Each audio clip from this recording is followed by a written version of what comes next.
గత సంవత్సరంలోనే 5,000 కోట్ల రూపాయలు పోలవరం ప్రాజెక్టు పైన ఖర్చు పెట్టి 60% వరకు పురోగతి సాధించి పుష్కరాల కల్లా గోదావరి పుష్కరాల కల్లా జాతికి అంకితం చేసే విధంగా పోలవరం ప్రాజెక్టు నిర్మాణం వేగవంతంగా సాగుతోంది. ప్రజల రాజధాని అమరావతి కోసం 57,000 కోట్ల రూపాయలతోటి 98 ప్రాజెక్టులు ఆల్రెడీ గ్రౌండ్ అయిపోయి వేగవంతంగా ముందుకు సాగుతున్న తరుణంలో ప్రజలకి మనం చేయాల్సిన అనేక అభివృద్ధి కార్యక్రమాలు, మౌలిక సదుపాయాలు వీటిపైన దృష్టి పెట్టడమే కాకుండా దేశంలో మొట్టమొదటిసారి రాయలసీమ ప్రాంతంలో హార్టికల్చర్ హబ్ తీసుకురావడానికి కోసం గౌరవ ముఖ్యమంత్రి గారు చేసిన కృషిని, అందులో ప్రత్యేకంగా భారతదేశ ఆర్థిక మంత్రి నిర్మలా సీతారామన్ గారికి ప్రత్యేకంగా ధన్యవాదాలు తెలుపుకుంటూ ఈ రాయలసీమ హార్టికల్చర్ హబ్ ద్వారా ఉద్యాన పంటల ద్వారా మన రాష్ట్రానికి గణనీయంగా ఆదాయం పెరిగే విధంగా ఒక మార్పు తీసుకురాగలుగుతాం. ఆ ప్రాంతంలో ఇతర ప్రాంతాలతో పోటీ పడే విధంగా ఈరోజు రాయలసీమలో మార్పు వచ్చింది. నీతి ఆయోగ్ సహకారంతో వారిచ్చిన సూచనలతోటి ఆంధ్రప్రదేశ్లో ఈ రోజున 3 ఎకనామిక్ గ్రోత్ కారిడార్స్ని ఏర్పాటు చేసి అన్ని ప్రాంతాల్లో కూడా అభివృద్ధి కార్యక్రమాలు జరిగే విధంగా భవిష్యత్తులో మన బిడ్డలకి ఖచ్చితంగా ఉపాధి కల్పించుకునే విధంగా, పెట్టుబడుల్లో కూడా ఎక్కడ కూడా పొరపాటు లేకుండా ఉండే విధంగా, పెట్టుబడులు ఆహ్వానించే విధంగా స్పీడ్ ఆఫ్ డెలివరింగ్ గవర్నెన్స్ అని గౌరవ ముఖ్యమంత్రి గారు ఒక స్లోగన్ తీసుకొచ్చారు. దాన్ని నిజ రూపంలో తీసుకురావడానికి కోసం డేటా లేక్ ఏర్పాటు చేసి దాదాపు 36 శాఖల నుంచి 900 సేవా కార్యక్రమాలు మీ సేవ వాట్సాప్ గవర్నెన్స్ ద్వారా ఈరోజు అందిస్తున్నాం. ఈ సందర్భంగా మనస్ఫూర్తిగా ఐటీ శాఖ మంత్రి నారా లోకేష్ గారిని అభినందించాలి. ఆయన కూడా పెట్టుబడుల విషయంలో, రాష్ట్రంలో పరిశ్రమలు వచ్చే విషయంలో ఆయన చేస్తున్న కృషిని జనసేన పార్టీ నుంచి మనస్ఫూర్తిగా మేము ఈ సందర్భంగా అభినందిస్తున్నాం. ఈ ఆలోచనలతో పాటు వర్తమాన రాజకీయాల్లో ఎవరు ఊహించని విధంగా, ఎవరు ఆలోచించలేని విధంగా గౌరవ ముఖ్యమంత్రి గారు చంద్రబాబు నాయుడు గారు ఒక వెల్త్ ఫండ్,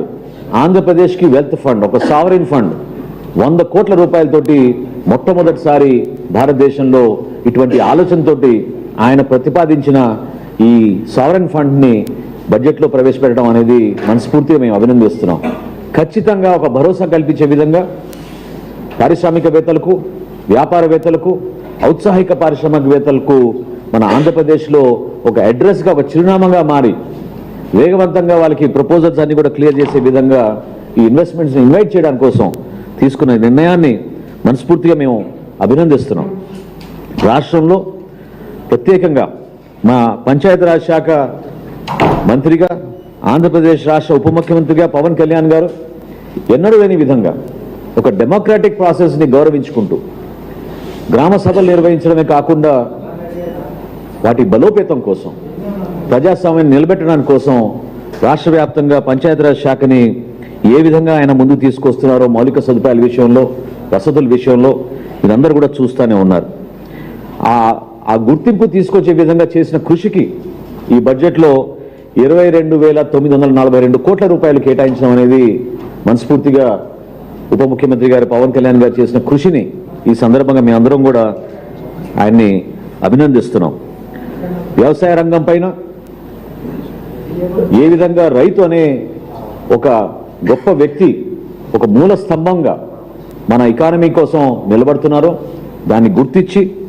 ఈరోజు ప్రత్యేకంగా వ్యవసాయ రంగం గురించి, ఉద్యాన పంటల గురించి, ఏ విధంగా గ్రామీణ ప్రాంతాల్లో రైతాంగాన్ని కాపాడుకోవాల్సిన చర్యలు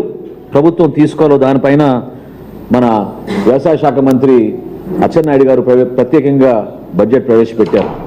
దాదాపు 53,752 కోట్ల రూపాయలతోటి ఆయన